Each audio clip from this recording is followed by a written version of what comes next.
Chicken हम से पूरा पिज अदा रसुण पेस्ट तेल पका जाइए। बर्तमान अदा रसुण पेस्ट बर्तमान हो भल भाव अदा रसुण पेस्ट तार जो बास्नाटा गलापर अन्य मसलाटी पड़े भल भाव आगे भजा जीव तेल कारण बास्नाटा गलापर से बास्नाटा गलापर भल टेस्ट अच्छे। बर्तमान देखु बर्तमान हलदी पड़गला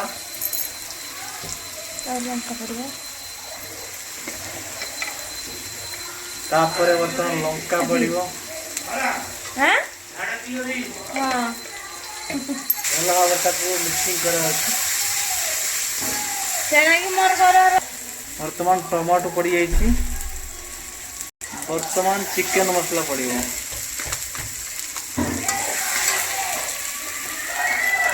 बर्तमान पानी दे दिया है 5 मिनट मसला हला पर जाएगी चिकेन पड़ो। बर्तमान मांस पड़गला बर्तमान भल भाव मांसटी बर्तमान कषा हे भल भाव कषिला जाकि मांसर टेस्ट बाहर दिगला आलू आलूटा देते भल चिकेन टा भल टेस्ट हुए। किंतु बर्तमान कषा मो चिकेन कषा हो सारी 90% हो सारी आ 10% हम तापर पानी दे दिज्व। तो बर्तमान चिकेन हो चिकेन बर्तमान रेडी हो चलतु खाइबा चिकेन।